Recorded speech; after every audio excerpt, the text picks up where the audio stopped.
Shalom Alehi, berjumpa lagi dengan saya pada perenungan hari ini tanggal 24 September 2024. Mari saudara, di pagi yang cerah ini kembali kita mengucap syukur di dalam doa kepada Tuhan Allah kita. Dan jangan lupa berilah senyuman dan sapaan kepada sesama kita. Kita awali perenungan pagi hari ini dengan tanda kemenangan kita. Dalam nama Bapa dan Putra dan Roh Kudus. Amin. Siapa ibu dan saudaraku?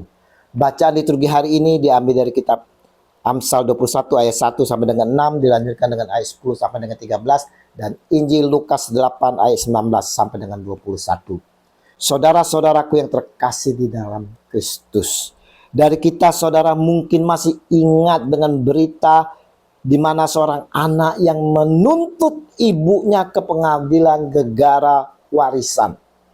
Ada juga saudara anak menantu yang melihat ibunya sudah lanjut usia, sakit-sakitan, merasa merepotkan, ibunya dibawa ke panti jompo.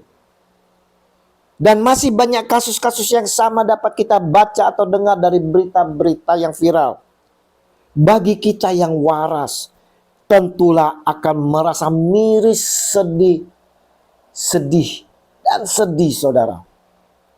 Injil hari ini kita jumpai bagaimana saat ibu dan saudara-saudara Yesus datang kepadanya, tetapi mereka tidak dapat mencapai dia karena orang banyak.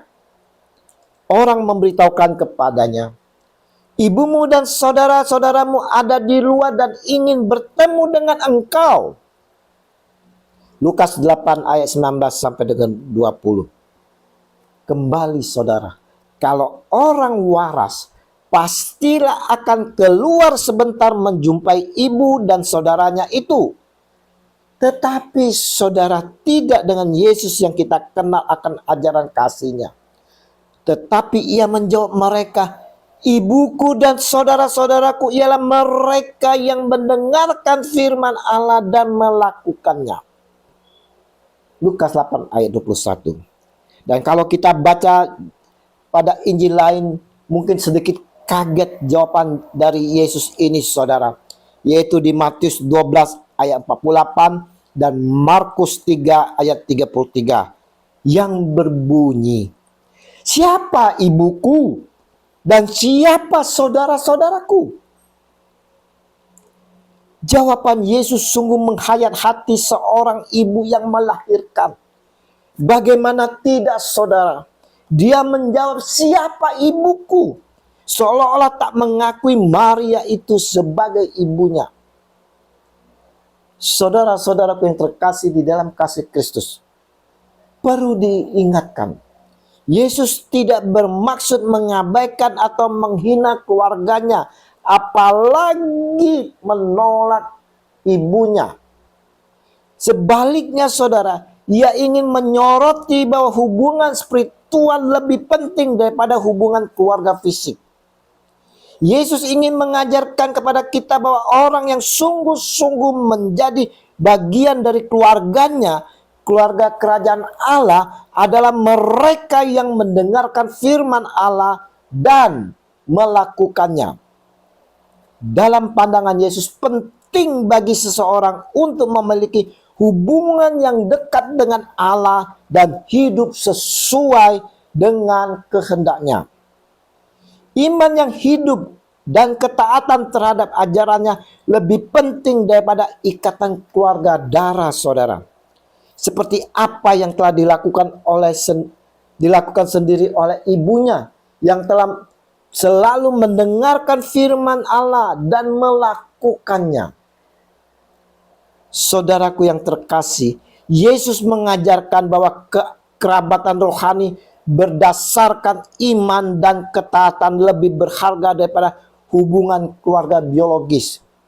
Dengan pernyataan ini saudara-saudara, Yesus ingin mengajak pendengarnya, mengajak kita semua untuk memprioritaskan hubungan dengan Allah dan mematuhi ajarannya.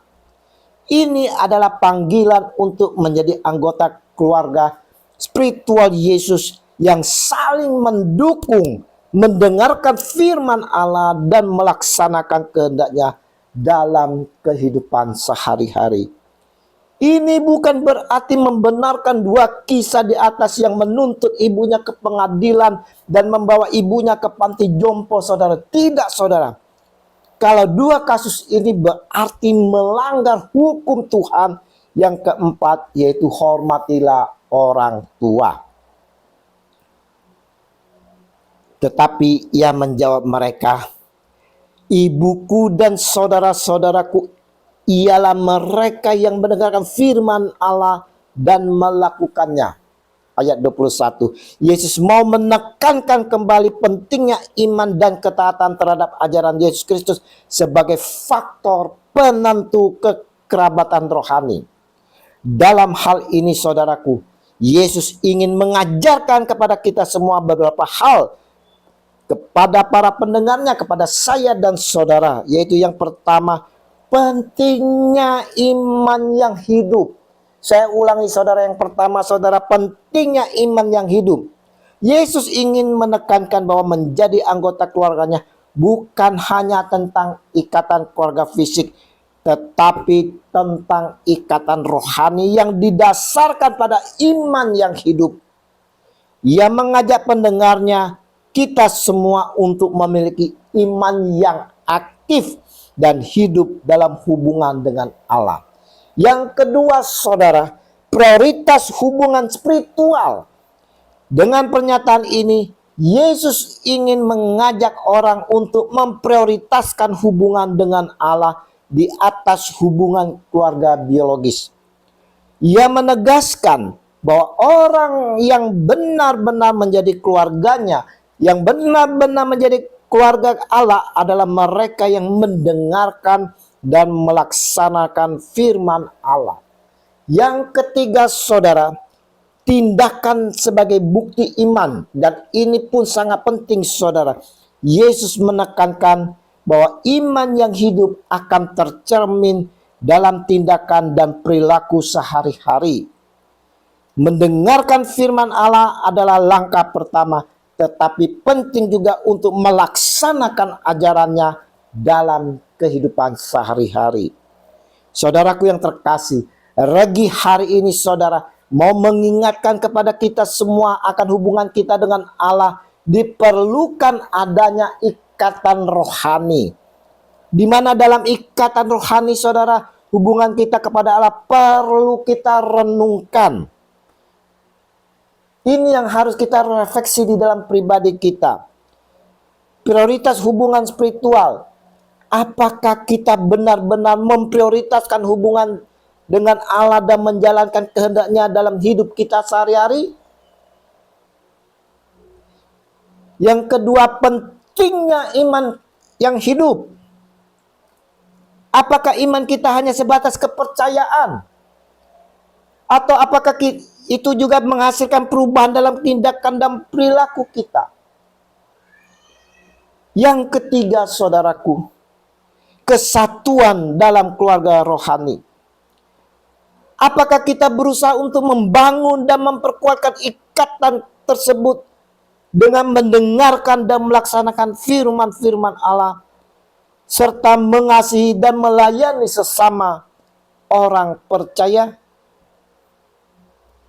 Yang keempat, tindakan sebagai bukti iman. Apakah hidup kita mencerminkan iman yang hidup, baik dalam hubungan kita dengan Allah maupun dalam hubungan kita dengan sesama? Apakah secara aktif kita mengamalkan firman Allah dalam tindakan kasih, keadilan, dan pengampunan? Mari, saudara-saudaraku yang terkasih, melalui Regi hari ini, kita semua mau memperkuat hubungan spiritual kita dengan Allah, mempertajam iman yang hidup, membangun kesatuan dalam keluarga rohani, dan menjadikan tindakan sebagai bukti nyata dari iman kita. Tuhan Yesus memberkati kita sekalian. Amin. Dalam nama Bapa dan Putra dan Roh Kudus. Amin. Shalom Aleihim.